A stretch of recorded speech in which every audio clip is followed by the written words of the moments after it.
Ces colocations, avec un K, existent à Saint-Nazaire, à Nantes et dans 40 autres villes en France. L'ANCT soutient l'association AFEV qui accompagne l'installation et l'engagement de ces colocs nouvelle génération. Bienvenue dans le Maine-et-Loire. Nous étions à Angers, une ville de plus de 150 000 habitants. Nous voici à 40 km au sud, à Douai-en-Anjou, une petite commune de 12 000 habitants. Cette ville, comme 15 autres dans le département, bénéficie du soutien de Petites Villes de demain. Ce programme de la NCT accompagne et permet de concrétiser les projets d'aménagement urbain de ces communes de moins de 20 000 habitants, centrales dans leurs territoires ruraux, pour améliorer la qualité de vie de ses habitants et de ceux des alentours. Des projets axés sur la revitalisation des centres-villes et engagés dans la transition écologique, comme nous allons en parler tout de suite avec Michel Paté, le maire de Douai-en-Anjou. Monsieur le maire, merci de nous accueillir. C'est avec plaisir. Qu'est-ce qui a été entrepris ici en termes d'habitat, de logement? Les premiers gros travaux qui ont été entrepris sur un vaste projet, cette place-là a été complètement reconfigurée de façon à laisser place à un espace public qui me permette de découvrir ce beau lavoir que vous avez devant vous, qui est l'un des plus grands lavoirs de France. C'est une reconquête complète de l'espace. Ici, on établit un bâtiment qui va se composer de 22 logements et en angle un commerce d'une superficie 650 mètres carrés. On m'a parlé de la coulée verte.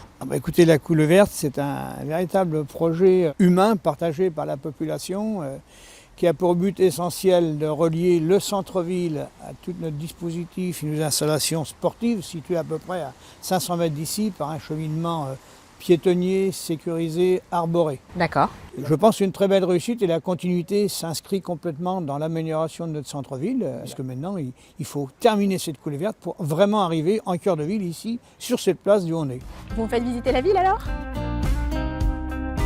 Nous sommes devant un bâtiment qui, à l'origine, est un commerce, mais dont les étages supérieurs, le R+2, n'étaient pas utilisés depuis plus de 10 ans. On a pu reconsidérer complètement et reconstituer le local commercial. Et puis après, il y a eu la reconquête des logements supérieurs en créant une entrée individuelle, ce qui est très souvent le handicap des centres-villes où les habitations au-dessus des commerces n'ont pas de lieu d'accès distinct du commerce. Là, on est vraiment dans l'exercice type. Vous avez quatre logements qui ont été créés, qui est remis à la disposition du public et occupé maintenant depuis, je crois, un petit peu plus de 18 mois. En quoi Petite Ville de demain vous a aidé? Ce qui compte énormément pour nous, collectivités, c'est le soutien en ingénierie, en particulier avec la prise en charge d'un temps complet pour assurer justement l'ingénierie et la gestion de tous ces projets. Je pense qu'une commune comme la nôtre n'aurait jamais pu dégager financièrement un temps complet dédié à cette opération-là. Autre projet phare de la revitalisation en centre-ville, la maison de santé qui affiche pratiquement complet. Elle accueille 18 professionnels de santé ainsi qu'un laboratoire d'analyse médicale. On y compte 9 médecins généralistes, 6 infirmières, un kinésithérapeute, un psychologue et une psychologue neuropsychologue. Il y a 4-5 ans, il y avait une proportion importante de médecins qui partaient et donc pour dynamiser effectivement, pour les remplacer, il fallait avoir un projet innovant et puis qui pouvait permettre d'attirer les jeunes médecins en fait. Et depuis effectivement, une première jeune médecin qui est arrivée et puis qui a fait venir tous ses collègues. D'accord. Et donc maintenant c'est une maison vraiment qui est extrêmement dynamique. Ça permet une activité, il y a un mouvement incessant en fait, du matin au soir. Donc après il y a les commerces qui sont pas loin. Enfin, ça permet oui de redynamiser le cœur de ville en fait.